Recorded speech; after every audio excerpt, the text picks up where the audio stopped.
Thank you.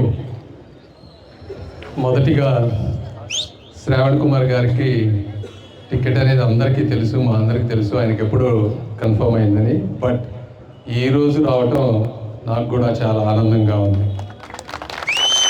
మీకు శుభాకాంక్షలు.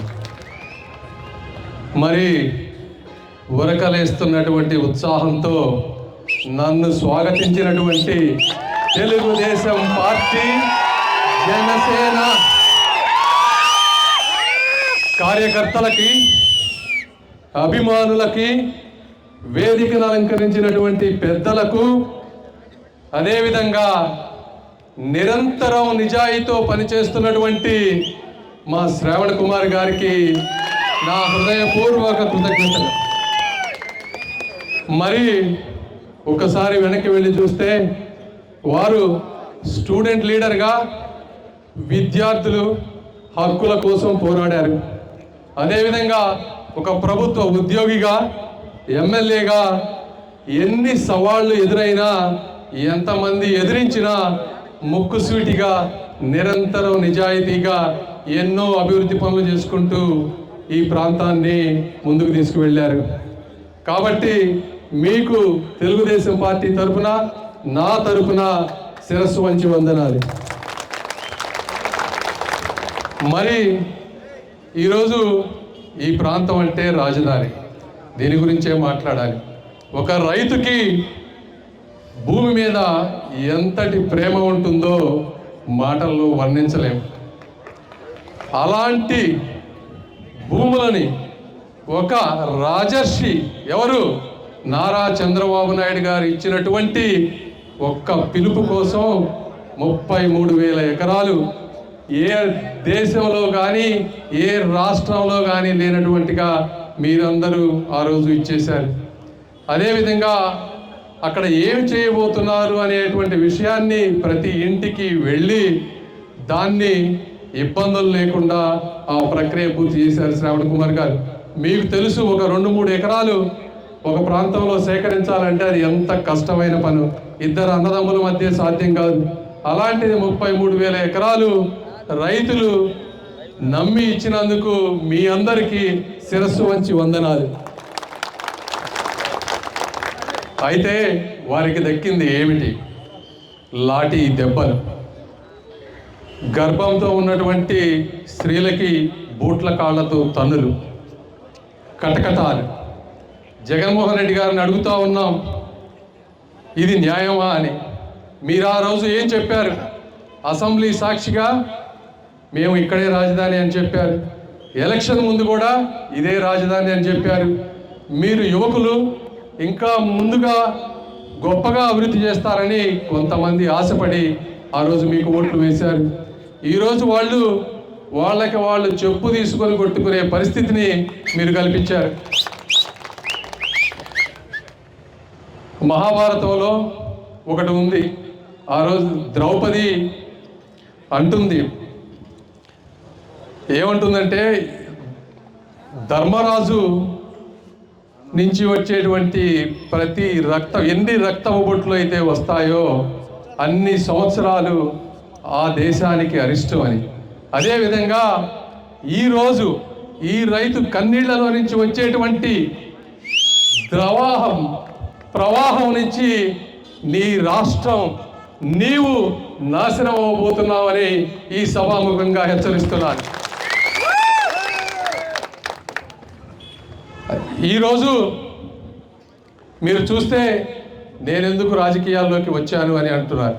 నేను ఎందుకు వచ్చాను అంటే ఈ రాష్ట్రంలో ఉన్నటువంటి పరిస్థితిని చూడలేక. దీనికి బలమైన కారణాలు చాలా ఉన్నాయి. మీరు గల్లా జయదేవ్ గారిని చూశారు.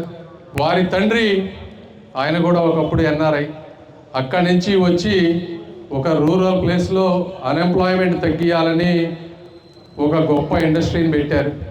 ఆ ఇండస్ట్రీని ఈరోజు ఈ స్థితికి తీసుకురావడానికి 40 సంవత్సరాలు పట్టింది. అలాంటి ఇండస్ట్రీని తీసుకురావాలంటే దాంట్లో ఎంత కష్టం ఉంటుందో ఒక నీతి నిజాయితీతో పనిచేసిన వ్యక్తికి మాత్రమే అర్థమవుతుంది. జగన్మోహన్ రెడ్డి గారి లాగా ఒక క్విడ్ ప్రోకోతో సిమెంట్ కంపెనీలు పెట్టుకోవటమో, న్యూస్ పేపర్లో పెట్టుకునేయటం 2-3 సంవత్సరాల్లో చేసిన వ్యక్తికి ఆ కష్టం విలువ, ఆ నీతి విలువ, ఆ నిజాయితీ విలువ తెలియదు. అలాంటి వ్యక్తిని అతని సామ్రాజ్యం ఇక్కడ ఉన్నటువంటి పరిస్థితుల్లో దాన్ని బలహీనంగా చేసుకొని ఈ రోజున ఆయన హ్యాట్రిక్ సాధించే అవకాశం ఉన్నా కూడా ఆయన ఈరోజు రాష్ట్రం నుంచి పంపించారు. అయితే నేను మొన్న చెప్పాను, ఈరోజు చెప్తున్నాను, ఒక్క జయదేవ్ గారు పోతే 100లాది జయదేవులు వస్తారు అని అందరూ తెలుసుకోవాల్సిన అవసరం ఉంది.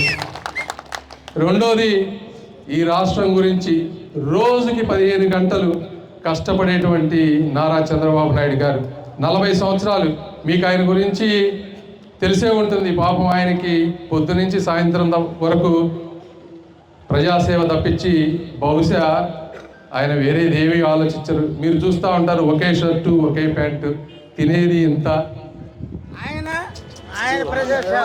అలాంటి వ్యక్తిని ఏదో ఉన్నాయని చెప్పి మీరు రాష్ట్రంలో ఇక్కడే ఉన్నారు, పక్క రాష్ట్రంలో మీ మిత్రుడు ఉన్నారు, మరి సెంట్రల్లో కూడా మీకు సంబంధించిన వ్యక్తులు ఉన్నారు.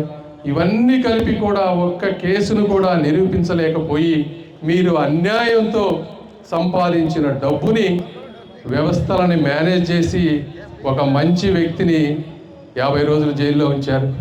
ఇది చూడలేక, భరించలేక మేము వచ్చాం. ఇలాంటివి అనుకుంటున్నారు జగన్మోహన్ రెడ్డి గారు. మీరు రేపు జరగబోయేటువంటి ఎలక్షన్లో వచ్చేటువంటి సునామీని తట్టుకోలేరు. మీరు మీ రైతులు, ఈ రాజధాని ప్రాంత రైతులు మీకు రాజకీయ సమాధి కట్టబోతున్నారు అని చెప్తా ఉన్నారు. ముఖ్యంగా మరి నా గురించి చెప్తే నేను ఒకటి వచ్చాను, ఏం చేస్తా. కొంతమంది అనుకోవచ్చు నేను ఎన్ఆర్ఐని, కానీ నేను ఒక పక్కా ప్రణాళికతో వచ్చాను. మరో 30 సంవత్సరాలు ఉండటానికి వచ్చాను. నేను అనుభవించనివి లేవు, నేను చూడనివి లేవు. నేను ఈరోజు సభాముఖంగా చెప్తున్నాను, ఒక్క అవినీతి కూడా చేయను, నాకు అవసరం లేదు. కాబట్టి గల్లా జయదేవ్ గారు ఏ విధంగా అయితే ఈ రాష్ట్రం కోసం పోరాడారో, ఇంకా అవసరమైతే అంతకంటే ఎక్కువగా నేను పోరాడతానని మనస్ఫూర్తిగా తెలియజేస్తున్నాను. ఇదొక్కటే కాదు, ఈ రాష్ట్రానికి, ముఖ్యంగా గుంటూరు జిల్లాకి ఏమేమి కావాలో యువతకి కానీ, లేకపోతే రైతులకి కానీ, ప్రతి ఒక్కరికి ఏమేమి అవసరమో వీటన్నిటినీ ప్రణాళిక రచించుకొని నేను, లోకేష్ గారు, చంద్రబాబు నాయుడు గారు ఎక్కడికి వెళ్ళాలో అక్కడికి వెళ్ళి ఎంతమందిని కలవాలో, ఎన్నిసార్లు కలవాలో కూడా చేసి గుంటూరు పార్లమెంటుని ఇండియాలోనే నంబర్ 1 పార్లమెంటుగా చేస్తాను.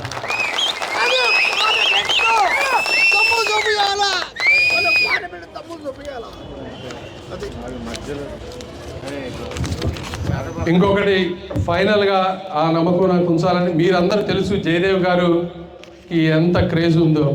కాబట్టి ఏమాత్రం తగ్గనీయకుండా గుంటూరు ప్రజలు, తెలుగుదేశం పార్టీ నాయకులు, చంద్రబాబు నాయుడు గారు అందరూ తలెత్తుకునే విధంగా, మా పెమ్మసాని మంచివాడు అనే విధంగా నా ప్రవర్తన ఉండబోతాను.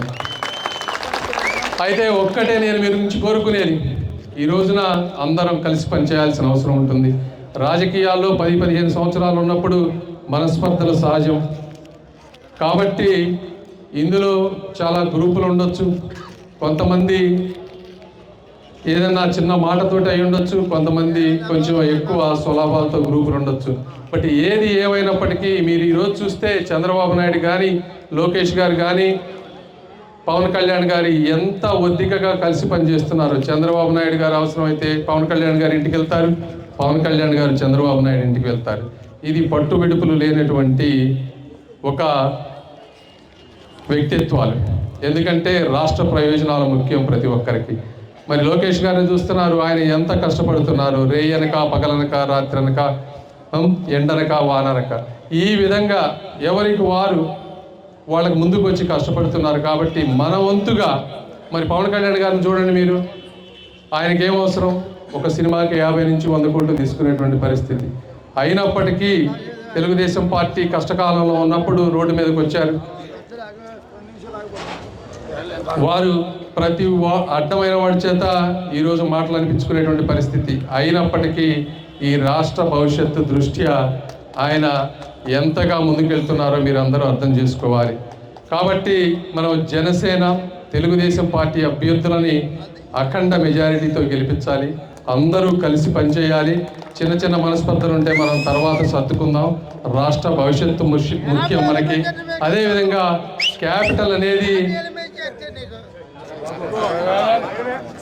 అనేది ఇండియాలోనే కాదు. ఇప్పుడు మీరు ఈరోజు చూస్తే ఒక క్యాపిటల్ అమెరికాకి సరిదూగేటువంటి నగరాలు కొన్నే ఉన్నాయి ఇండియాలో. అందులో ఒకటి హైదరాబాద్. దానికి సృష్టికర్త ఎవరు? చంద్రబాబు నాయుడు గారు. ఈ 5 సంవత్సరాలు కనుక వచ్చి ఉంటే అసలు ఈ ఏరియా ఎలా ఉండేదో ఊహించుకునేవాళ్ళం కాదు. మన దురదృష్టం ఇలాంటి ప్రభుత్వం రావటం. కాబట్టి ఇలాంటి తప్పు మళ్ళీ చరిత్రలో జరగకూడదని ఈ ఒక్కసారే కాదు, కనీసం క్యాపిటల్ అద్భుతంగా అభివృద్ధి చెందాలంటే కనీసం 10-15 సంవత్సరాలు పడుతుంది. కాబట్టి నెక్స్ట్ 15 సంవత్సరాలు ఈ ప్రాంతంలో వైసీపీ పార్టీ అనేది కనుమరుగైపోవాలి. ఆ విధంగా మీరందరూ మాకు అభయం ఇవ్వండి. మీరిచ్చే మెజారిటీతోటే మా వర్క్ చాలా ఈజీ అవుతుంది. మీరు మంచి మెజారిటీ ఇస్తే మేము వేరే రాష్ట్రాలకు వెళ్ళి వేరే దేశాలకు వెళ్ళి నీకు భయం లేదు, ఈ వ్యక్తి మళ్ళీ రాజకీయ ముఖ చిత్రంలోకి రాడు, కాబట్టి మీరు మా రాష్ట్రానికి వచ్చి పెట్టుబడులు పెట్టండి అని మేము భరోసాతో అడగగలం. అదే కాకుండా మీరేదైనా తక్కువ మెజారిటీతో మమ్మల్ని గెలిపిస్తే మేము ఎంత కష్టపడినా కూడా ఎదుటివాడు మన ఇంటికి రాడు. కాబట్టి ఈ మార్పు అనేది మీ చేతుల్లో ఉంది, మీరు చేసేదాన్ని బట్టి ఉంది. మీ అందరికీ మరొక్కసారి చెప్తున్నాను, రాబోయే మెజారిటీ చరిత్రలో గుర్తు పెట్టుకునే విధంగా ఉండాలి. ఏదేమైనప్పటికీ నన్ను ఇక్కడికి ఆహ్వానించిన మీ అందరికీ పెద్దలకి మనస్ఫూర్తిగా కృతజ్ఞతలు తెలుపుకుంటూ సెలవు తీసుకుంటూ ఉన్నాను. Thank you.